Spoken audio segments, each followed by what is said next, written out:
L'Italie maintenant, avec Prima la vita, la vie d'abord, la vie avant tout, sous-entendu, avant le cinéma. Le titre est explicité dans une très belle scène montrant un tournage de film. Il s'agit d'un portrait d'une relation père-fille fusionnelle sur 3 époques et ça commence au début des années 70. Première partie, à mon avis la plus réussie, le papa aimant est un cinéaste reconnu qui élève seul sa petite Francesca adorée dans une grande maison de Rome, à l'écoute, humaniste, fantasque, mais exigeant en même temps.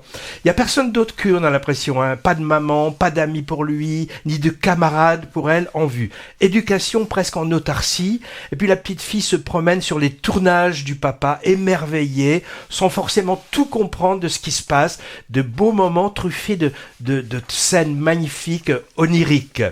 Ensuite, années 70-80, la fillette est devenue ado, et là, ça se gâte. Je n'en dis pas plus, mais ce sont des moments difficiles. Et enfin, dernière partie avec la femme adulte, devenue cinéaste elle-même. Le père a vieilli, Parkinson est suggéré, et les rôles commencent à s'inverser. Alors, ce personnage du père n'est pas n'importe qui, hein. Je le dis maintenant, mais on le sait dès le début du film, il s'agit de Luigi Comencini, grand cinéaste italien de l'enfance, mort en 2007. Qui a vu Le Déchirant l'Incompris se souvient sans doute d'avoir beaucoup pleuré, Patrick me le rappelait encore tout à l'heure. Mais dans L'Argent de la vieille, du même, on rigole. Alors on rigole jaune, hein, parce que c'est cruel, mais on rigole. Et Prima la vita est signé de sa propre fille, Francesca Comencini, donc second personnage du film. Donc vous l'aurez compris, autobiopique familial, tendre, mais pas que.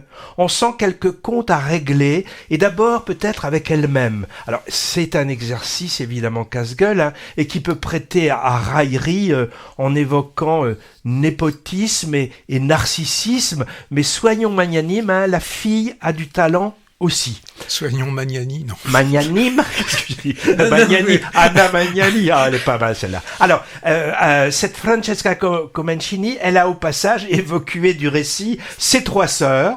Elle avait 3 sœurs et sa mère, elle n'était pas du tout élevée par son père seulement, pour se concentrer sur un face-à-face, alors parfois solaire, parfois étouffant avec le père.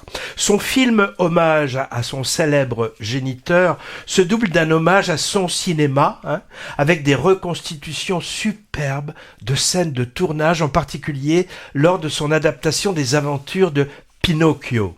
Et on est là en pleine comédie italienne telle qu'on les aime ou telle qu'on les a aimés. Et puis plein d'extraits d'autres films, hein, jalonnent le récit, du muet par exemple à la Méliès, du Rossellini, des extraits de Piala et d'autres. Alors encore un film sur le 7e art, me direz-vous, comme il en existe déjà beaucoup finalement, hein. Un des derniers en date, je te souviens Patrick, c'était Spectateur d'Arnaud de Pléchin, sorti il y a quelques semaines, et qu'on aurait pu mettre dans notre rubrique oui. Les films qu'on aurait aimé avoir aimé, mais qu'on n'a pas aimé. Car, alors celui-là, c'était confus, nombriliste et puis rempli de lieux communs aussi, hein. Bon, alors même si j'ai beaucoup aimé Prima la vita, puisque qui aime bien châtie bien, je tiens à signaler 2 choses qui m'ont un peu dérangé. Dans la deuxième partie, où l'adolescente est attirée par des marginaux et la drogue, j'ai déploré que les jeunes de l'époque ne soient pas vraiment gâtés par le scénario. Ils sont à peu près tous montrés comme des zombies sans consistance, ni jugeote, applaudissant par exemple aux exactions des Brigades Rouges. L'actualité italienne des années de plomb est parfois évoquée à la télé, comme l'enlèvement, par exemple, d'Aldo Moro au printemps 78.